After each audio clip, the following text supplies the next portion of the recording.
Hello जी, आशा करती हूँ कि आप सभी बहुत अच्छे होंगे भई। जैसा कि आप सभी को पता है कि हरियाणा पब्लिक सर्विस कमीशन की तरफ से बहुत सारी पीजीटी की वैकेंसी निकाली गई थी भई, जिसमें सिर्फ़ और सिर्फ़ आपका इकोनॉमिक्स और इंग्लिश रहता था। इससे पहले मैंने एक वीडियो बनाई थी भी 23 को जो है 22 तारीख को शाम को। तो मैंने आपको बोला था कि इकोनॉमिक्स का जो रिज़ल्ट पर स्टे था वो हट गया है और बहुत जल्द आप लोगों को जो है आपका फाइनल रिज़ल्ट देखने को मिलेगा। और नेक्स्ट डे 23 तारीख को ही आपका इकोनॉमिक्स का फाइनल रिज़ल्ट आ गया था भई। मैं ऐसे ही कोई भी बात नहीं कहती हूँ, जब तक मुझे ना पता हो तो मैं उस चीज़ के बारे में नहीं बताती हूँ। तो 23 तारीख को आपका जो है इकोनॉमिक्स का रिज़ल्ट आ चुका है। अभी बच्चे बात कर रहे थे कि मैम आगे का क्या प्रोसेस रहेगा वो मेरे हमें बताना। तो भई इसके बाद जो होता है ना, यहाँ से आपकी फ़ाइल जाती है डीएससी में और डीएससी में फिर आपको डॉक्यूमेंट वेरिफ़िकेशन के लिए बुलाया जाएगा। डॉक्यूमेंट वेरिफ़िकेशन के बाद थोड़ा समय लगता है, उसके बाद आपसे जो है स्टेशन के लिए पूछा जाएगा। तो आप ये मान के चलें भई कि लगभग 1 महीने का टाइम आपको लगता है टोटल। वो भी तब लगता है जब आप लोग प्रयास करेंगे। इसके रिगार्डिंग आप बार-बार राजेश खुल्लर सर से मिलो भई, अदरवाइज़ आपकी फ़ाइल एचपीएससी में ही पड़ी रहेगी, क्योंकि जितनी लगन आपको है उतनी उनको नहीं है। और ख़ासकर इकोनॉमिक्स वाले बच्चों को तो ज़्यादा ध्यान देने की ज़रूरत है, क्योंकि केस अभी सोल्व नहीं हुआ है। इसलिए अपना अच्छे से इस पर फ़ोकस करो और अपना इस पे काम करो, ठीक है? दूसरा क्या है कि पीजीटी इंग्लिश का एग्ज़ाम है और काफ़ी बच्चे भई इकोनॉमिक्स के लिए बोल रहे थे कि मैम क्या-क्या डॉक्यूमेंट्स चाहिए क्या? तो सबसे पहले तो मैं आपको यही बोलना चाहूँगी कि अभी तक प्रोमिला वाला केस सोल्व नहीं हुआ है। तो जितनी जल्दी आप अपनी जॉइनिंग करवा लोगे उतना ज़्यादा फ़ायदे में रहोगे। ये सोचने की ज़रूरत नहीं है कि मैं तो चरखी दादरी से हूँ, मैं पंचकूला कैसे जाऊँ? जैसे आप इंटरव्यू देने गए थे वैसे ही जाओ भई अपने काम के लिए।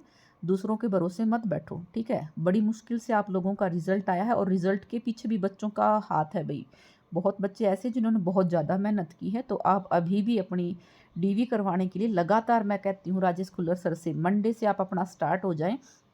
एक दिन भी घर पे ना बैठो भई, अगर आपको सच में अपनी जॉइनिंग लेनी है, क्योंकि हाथों-हाथ फाइलें चलती हैं फिर कोई टाइम नहीं लगता है। आप ये मान के चलिए अगर आप मेहनत करेंगे तो 15 से 20 दिन के अंदर आपकी जॉइनिंग भी हो सकती है। अदरवाइज़ भई ये मान के चलो आपकी फिर लंबा खिंच जाएगा भई, जनवरी में जाके आपकी जॉइनिंग होगी अगर आपने मेहनत नहीं की तो, ठीक है? दूसरा भई पीजीटी इंग्लिश का पेपर है 16 तारीख को, तो लगातार अपनी मेहनत जारी रखो भई। खुद को मोटिवेट रखो। काफ़ी बच्चों के मैसेज आते हैं कि मैम बीच-बीच में ऐसा लगता है कि कुछ भी नहीं आता है। सबको लगता है भई, आपको नहीं लगता, ये चीज़ें सबको लगती हैं, ठीक है? आप अपना 100% दो, अपनी मेहनत करो, आपके अंदर कॉन्फिडेंस होना चाहिए, ओवर कॉन्फिडेंस नहीं होना चाहिए, ठीक है? बस आप अपनी तरफ से द बेस्ट तैयारी करो। दूसरा भई, क्वेश्चन बहुत ज़्यादा लगाओ उसके लिए, ठीक है? पीजीटी इंग्लिश के लिए आप है ना जितने क्वेश्चंस ज़्यादा लगाओगे प्री में उतना ही ज़्यादा बेनिफिट होता है।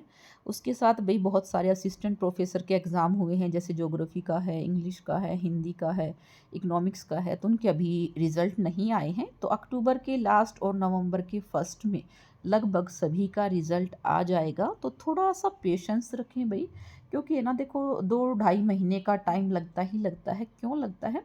क्योंकि आपकी कॉपी बहुत ज़्यादा है, ये कोई कंप्यूटर को चेक नहीं करनी है, तो इसलिए इसमें मैनुअल होती हैं, तो इसमें ज़्यादा टाइम लगता है। इसलिए थोड़ा-सा पेशेंस रखो भई, लेकिन अक्टूबर के लास्ट तक और नवंबर के फर्स्ट वीक में आप लोगों का रिज़ल्ट आ जाएगा। और इसके साथ ही भई अभी कुछ ऐसे भी सब्जेक्ट हैं जिनका प्री का एग्ज़ाम नहीं हुआ है, कॉमर्स है, आपका डेट भी नहीं आई, कुछ ऐसे भी एग्ज़ाम हैं जैसे साइकोलॉजी है, तो थोड़ा-सा आप भी अपनी तैयारी लगातार बना के रखें भई। इसके साथ ही बहुत सारी पीजीटी की न्यू वैकेंसी आएँगी, तो आप भी अपनी तैयारी करते रहें। मेरी तरफ से आप सभी को ऑल द बेस्ट।